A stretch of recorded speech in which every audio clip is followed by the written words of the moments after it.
We hope you enjoyed this episode. Unfortunately, they made some mistakes. Excuse me, I'm just sorting my sides here. I just did a little bit of acting a second ago. And how do you feel like you did, sir? Well, it was a cold read. It was my first time reading any of it. Sure. It was a scene with my friend Monica. So, Yeah. Looks like she might be doing this role. So we had to do a little self-tape. Oh, my God. Oh. I hope that doesn't happen when I'm on set. Oh, my God. I'm glad this happened after the audition. Woo! I just put myself on tape for something, which is fun. Now, did it make you think you want to act with me someday? First of all, I have acted with you. Oh, yeah. On Bless This Mess. Bless This Mess. Chips, I'm just outside the window. You were outside the window, but you weren't in a scene with me. Just Pena. You're right, but definitely Bless This Mess. Yeah, Bless This confused me. Mess. You were very upset. You were hot. Someone it was fucked up easy. your farmer's market stand or something. It was really easy for me to get into character for that one. Yeah. That was fun. I forgot about that Like one. a duck to water. Yes. Okay, I had forgot to say this on the last fact check, but I'd like to say it here. One thing I left out about my trip to Florida was that I had the time finally to binge Best Dead. Mm-hmm. And I just want to give a testimonial. Most importantly, the first 8 episodes, completely entertaining. I'm entertained. It's sleuthy. It's whodunity. We get an expert. Yeah. Just top-notch entertainment. Thank you. Yes. Extremely interesting. And then I started episode 9 right as I was taking off into the skies, leaving Miami. Yeah.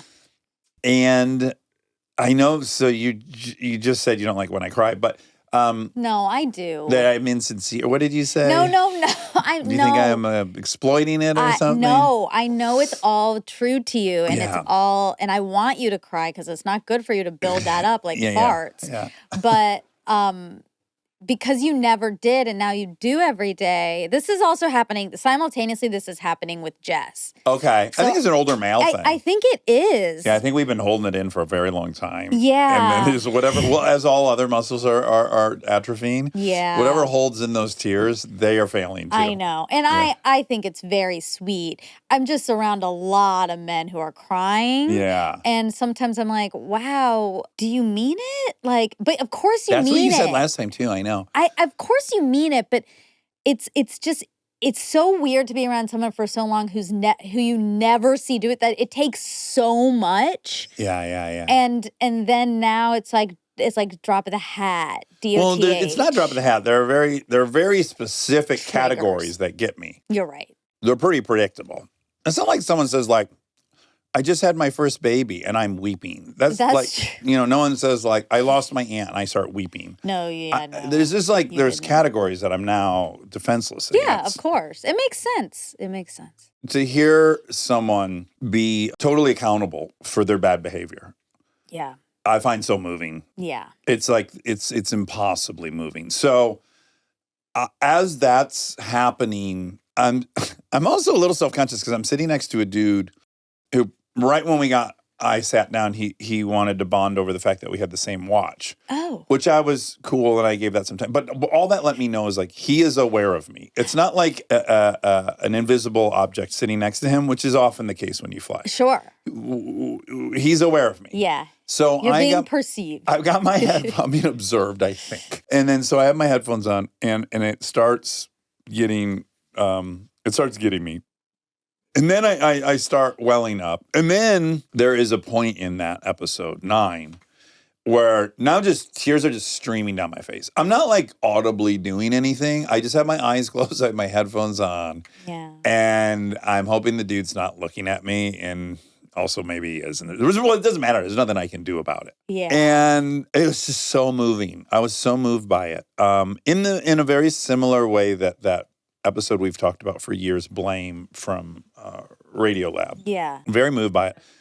Then there's some score. Andy. Shout out Andy. And then there's a reaction from Elizabeth that then now I audibly I do the thing where I start kind of laughing because I'm clearly crying now. But anyways, I just was really, really, really blown away with that. And I thought ultimately this entertaining thing that was just entertaining for me became very, very poignant and a wonderful display of why it's worth finding out everyone's point of view in all situations. So it was great. I just wanted to encourage people to listen to it. Thank you. I really appreciate it. Obviously means a lot to me that you liked it. Oh, so and then I can answer without any spoilers. I Yes. guess there's debate. You've since brought me up to speed that there's debate. I 1,000% believe this person. Yeah. Yeah, I have zero doubt whatsoever. Yes, there's the end of the show has led to a lot of questions for people.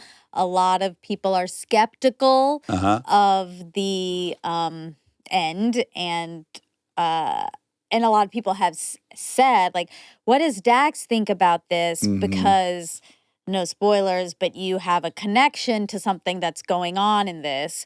And I hope I'm known as well, too. I have a very good bullshit meter. Yes. Yeah. I think they were definitely expecting you to be cynical about the end. Oh, yeah, no. And it was funny because when I was, we were making it and stuff, I think I told you a little bit, like, oh, this is going on, this is crazy, we're doing this.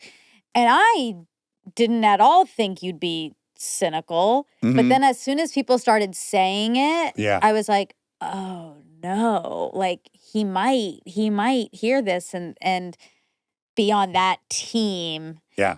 And which I could got have happened. scared. Like, again, back to, and I can't say it enough up front first. I absolutely love A Million Little Pieces. James Fry. James Frey. Yeah. I love the book. Yeah. I don't care at all that it was fictional. Right. I love the book. It's a beautiful book. And then my friend Leonard is almost maybe as good, the follow-up. Yeah. Right. And it's just a beautiful story. Yeah. But I also was reading it as a Stephen King Beth said it. He wrote a little op-ed about it. Not one person in Recover believed it. So weird. That's not the physics of how it all works. Yeah. And unless this guy was this one anomaly, which is possible, there are anomalies. Yeah. But we all thought it was bullshit. Yeah. But I didn't care. Yeah. But yes, if I hear, this is why I hated Hillbilly Elegy. I was the one who read it. I'm like, this is bullshit. This dude's story is, he's overheard it secondhand and hasn't lived any of this. The ride that Hillbilly Elegy has taken in my life is wild. You were definitely right about that. I was so wrong. Yeah, so given that track record, yes, I'm 1,000% certain, as much as one can be. Yeah. That person was speaking honestly. Yeah. Stay tuned for more Armchair Expert, if you dare.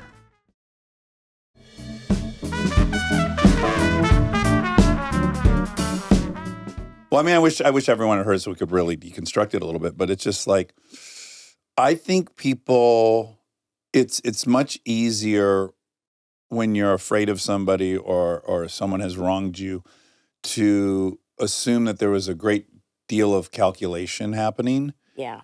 And because it fits better with the archetype of villain and it fits better with the archetype of bad person. Yes.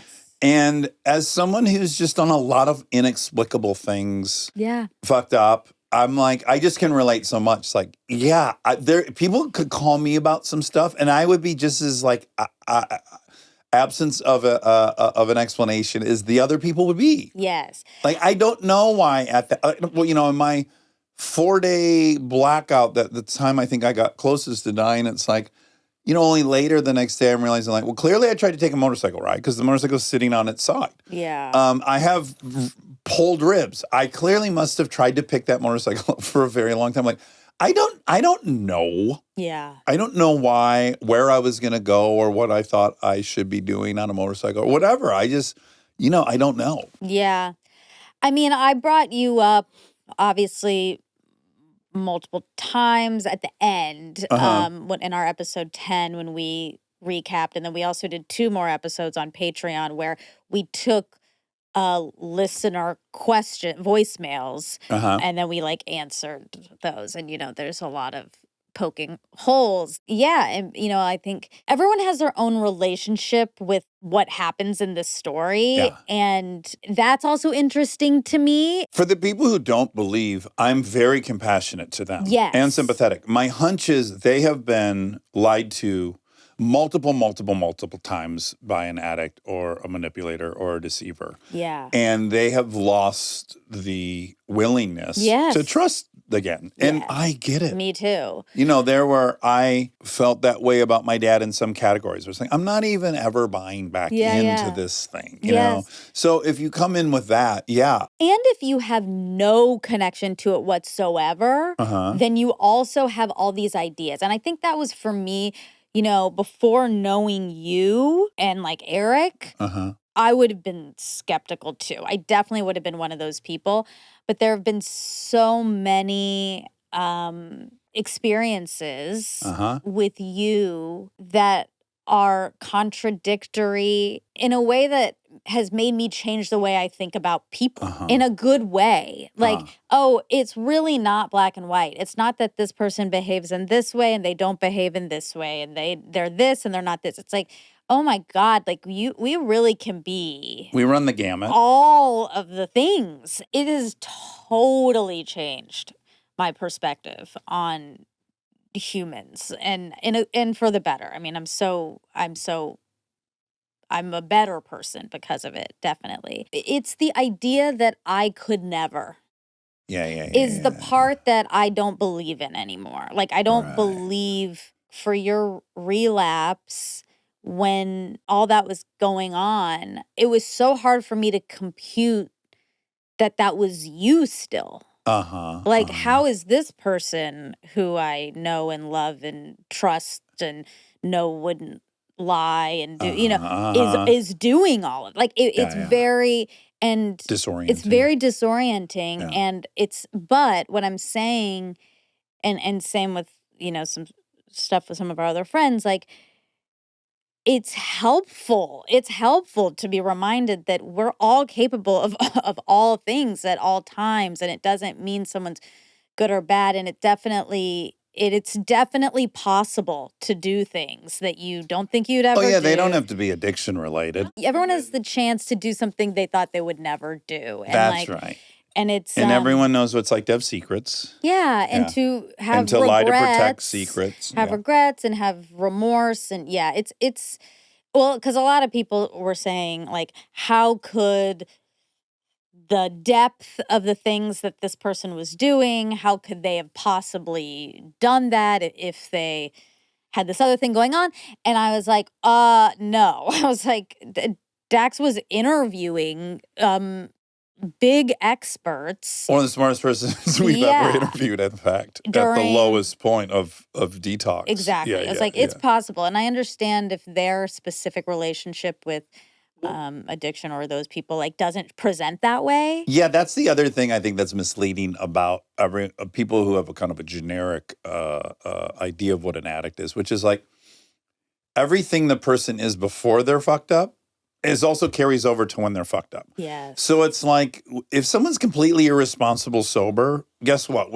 That's going to get exaggerated but if you're incredibly controlling and buttoned up, guess what? My version of addiction looks very much like that. So it's like there isn't a single version of it. It's like you carry into it all the things you already are and add that on top of it. Yeah.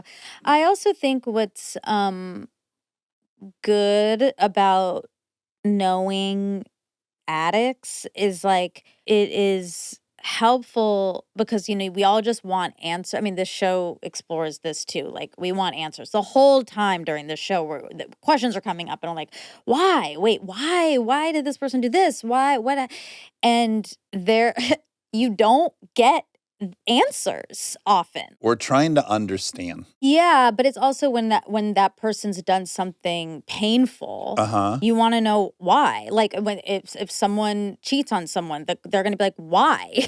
Why? And with addiction, what I have sort of realized is like there isn't a why. That's like an obvious common question. Yeah. And I think the reality is like you don't get that. You don't get that often, and it's okay to not get it, but it's practiced. Like you got to. I think really the why find too. It does imply a strategy. Back to what we were saying, it's like this thing was unfolding in the other person's experience of it, as much as it was unfolding in Andy and Elizabeth's. There wasn't a game plan. There was a first thing that led to a second thing that led to a fourth thing that led to and now it's this enormous snowball. Yeah. That is quite complex by the end of it. But like an initial dumb comment on a thing is like almost innocuous. Yeah. And then it's maybe I'm commenting, and it does grow.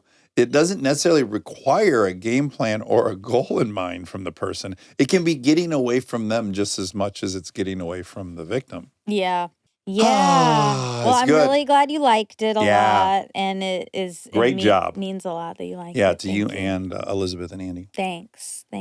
Yeah, check out Beth Said if you haven't. It's all available on your podcast platforms. Yeah, now you can really barrel through it. If you're driving back and forth from Key West a lot, couldn't recommend it enough. You want to do facts? Yeah, let's do some facts. When was Adam on last? He was on March 12th, 2020. Wow, right at the... Wow, like maybe one of our first... He was in person. Oh, maybe one of our last. Yeah, because it came out then, so I'm sure we did it like February. February 22nd, 2020 with him. So probably one of our last, yeah. Before COVID. Okay. Now, are a disproportionate number of professional athletes little siblings? Says yes. Oh. Research indicates that a disproportionate number of professional and elite athletes are younger siblings. Oh my God. The phenomenon often called the little brother effect. That's not... You haven't heard it in a positive light yet, mine is little brother energy. Thank you. Studies show that having older siblings to compete with from a young age forces younger children to develop greater skills, tenacity, and physical ability to keep up. The little brother sister effect, growing up, same. Reggie Miller's story is great. His older sister, Cheryl Miller, is the greatest female basketball player of all time. Reggie Miller became one of the greatest of all time. But he was competing with his sister. And he talks about how long it took him to be able to beat his sister. Oh, cool. I like that one. Yeah, I like that too. Okay, does Coke own Dasani? Yes. The Coca-Cola Company owns, licensed, or markets more than 200 brands worldwide as of 2025, a reduction from over 400 in previous years to focus on stronger, high-potential products. While known for its flagship soda, the company's portfolio spans thousands of beverage products across categories like water, coffee, teas, juices, and dairy. What's the difference between Mexican Coke and U.S. Coke? The primary difference between American and Mexican Coke is the sweetener. Mexican Coke uses cane sugar, while American Coke uses high fructose corn syrup. Yeah. I think that's what you said. Also, Mexican Coke is typically packaged in glass bottles. Kintsugi comes up yet again. Still don't have it memorized. I know. Yeah. Oh, he said creators making deals off platform to do posts is a $15 billion industry. The content creator brand deal industry is a massive, rapidly expanding sector with influencer marketing alone valued at roughly $24 billion in 2024 and projected to grow significantly. Wow. How much energy, water are we wasting when we say please and thank you to ChatGPT? Oh, great. It really wasn't giving me a very correct answer, and then that was concerning. Okay, because it like didn't want me to. Itself? Yeah. A recent study found that AI models like ChatGPT use significant amounts of water to stay cool. Every 20 to 50 prompts you type, regardless of their urgency, depth, or silliness, consume the equivalent of half a liter of fresh water. Okay. He said Starlink is more than half the satellites in orbit. As of early 2026, Starlink satellites account for approximately 65% of all active operational satellites in orbit. Yes. And now Bezos is going to be putting satellites up too. So there's just going to be like 1 trillion satellites. Yeah, it says with over 9,400 satellites in low orbit.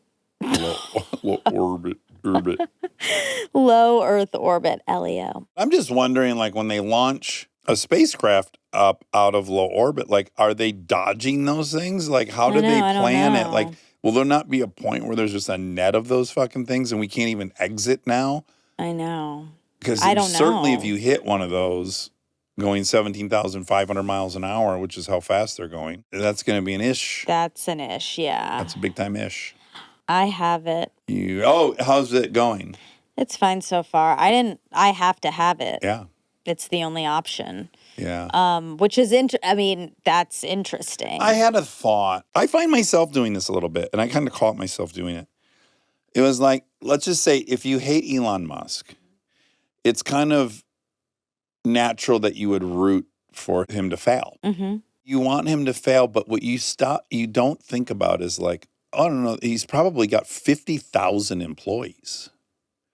Like Tesla is an American company that's employing 50,000 people. Mm-hmm. And there are a lot of people that would love to see Tesla just go under because they hate him. Mm-hmm. But you got to really look at like from an utilitarian. A utilitarian point of view is like, do you really want 50,000 jobs to go away? Do you really want a big American successful company to go under?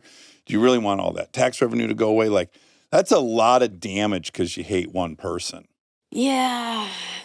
Yep. Does that make sense? It does make sense. It's like complicated. I do think that people with that kind of money just have this unlimited power, and then, but if they feel it, Mm-hmm. if their pocketbook feels it or their bottom line feels it, they do adjust. He's still a businessman at the end of the day. So if everyone stops, but currently the SpaceX, they're talking about SpaceX having an IPO, and they're talking about it being probably the biggest IPO in the history of the stock market. And so even if you took away Tesla, this dude's going to be the richest guy. He's going to get richer. That company is wildly successful, and Starlink is like. So at that point, he's beyond probably hurting, unfortunately. yeah. And then you're just talking about like these tens of thousands of people that live in Texas that manufacture these cars, and then the dealerships and all the mechanics, and like, and then just a big American car company. I found myself really going like, yeah, I guess I haven't been thinking, because I have found myself getting excited when I hear that like their stock went down or something. Right. And but I'm like, there are other companies, like there are other huge companies, competing companies that I align with more ideologically. And so I want to support that.